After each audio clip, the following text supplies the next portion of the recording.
Now is Nirupama, and she works with Pahle Foundation. Nirupama, hi, good to have you on the show with us. What is your sense, first of all, on how India looks at gold? Because the government did come out with the gold monetization scheme, the sovereign gold bond scheme as well, but clearly it hasn't found so much favor with the Indians here. I think, Manisha, the fundamental problem is we've never really defined gold. Gold is a commodity, it's an investment product, it is also a currency, and it's also a security. I think we need to define gold, and I think when we manage to define gold, and when I say that I mean it in a regulatory sense, we may have a lot more success with monetization per se. Nirupama, as we were talking earlier as well, on how, we have been talking about a gold spot exchange for the longest time, but investment and who is going to regulate it. I mean, there's the whole host of factors which are challenging you right now. Very true. When it comes to spot exchanges, there's a regulatory vacuum. I don't think India has ever thus far envisaged a spot exchange, not just for precious metals, but in any other commodity. Spot markets, yes, but never an exchange. So I think it is a big challenge, and I think until such a time that a framework is set up, a regulatory framework, it is going to be difficult. But one can start. But whether industry would be willing to do so without a regulatory framework is something one needs to consider. Okay, just let's come back to the consumption pattern in India, and as we were discussing earlier on the panel as well, on how 25% of Indian jewelry, or rather the global jewelry demand, comes in from India. With the definition of gold itself as we are struggling with right now, where do you see the reforms ending up? Because clearly the government is not very fond of physical buying in gold. That's the reason we've heard the whole financialization part of it. I think, as I said, it starts with the definition, but the fact that is really a problem is standardization in terms of quality. I think refinery accreditation is a good place to begin because, as Sessions have been saying, hallmarking of jewelry is a little bit of a problem, but if you're able to control the quality at source, it's a good place to begin. And until we're able to do that, I don't think we'll be able to make a very credible dent in the world economy because they look at us and say, we don't really trust the quality of gold that comes from here. I think that's a big problem.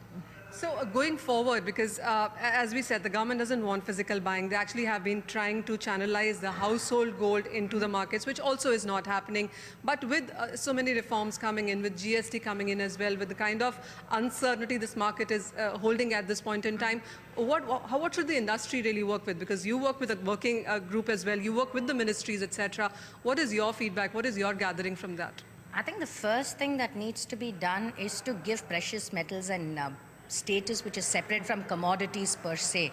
You see, commodities, agriculture, non-agriculture, and precious metals are all dealt with in, under the same eye, and it's not the case. So I think we need to move precious metals, if not non-agri, out of consumer affairs and maybe transfer it to the domain of Ministry of Commerce. They control imports, they control exports, it's their forte. I think that's a very, very good beginning. And when that happens, I think policy making will also become easier.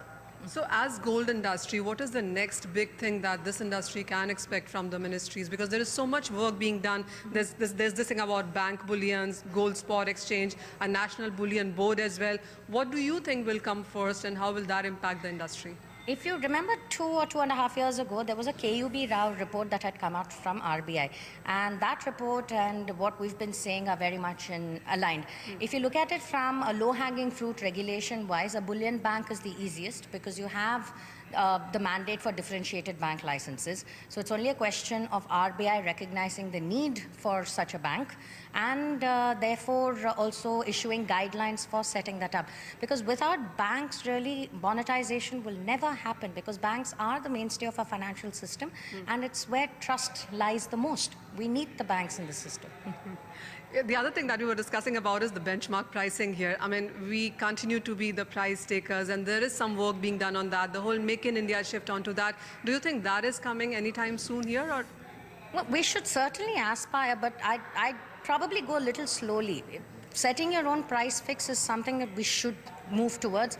But I first would like for us to at least influence global markets. Currently, we play absolutely no role in global markets. Let's start by influencing the market and then move towards fixing price. Certainly, we should. You know, Nirupama, another thing is because since the new government has come in, and while the industry does feel that they have made a lot of changes and perhaps more are in pipeline here, if somebody wants to go out and buy gold today in the physical markets, there is this PAN card, there is a cap limit in sense of the whole cashless thing there. How easy or how difficult is it getting for you to buy gold, and whether or not it is advised in the first place? I actually don't think it's very, very difficult. See, quite honestly, we always associate that aspect of gold which is allegedly bought with black money. But we also forget that there are many people, and the majority of the population are the honest tax-paying citizens who buy gold in an incremental manner through hard-earned money, who have no problems submitting any KYC norms. So let's use them, and let's use them as an example instead of always targeting, you know, the minority. Let's go with a sense of trust and say the majority are, you know, honest tax-paying citizens. So for them, I don't think it'll be a very big problem. I don't think it'll be very difficult. So final 30 seconds. So what is the new thing that the industry can now watch out for? Because as we talked earlier also, there's so much in the pipeline. You work so closely with the government. What is it coming to right now? I think we should certainly hope that a bullion bank is something we can convince RBI of. I think that'll be an excellent start. And do you think the good delivery, bad delivery is something that can be sorted with Absolutely. that? And I think along with that, mandatory accreditation of refineries, along with a good delivery standard for gold and responsible sourcing of gold will be certain things we can work towards, hopefully with outcomes before the year end. All right, Nirupama, thank you so much for joining us. So that really is the view coming in from Nirupama. While there's so much happening,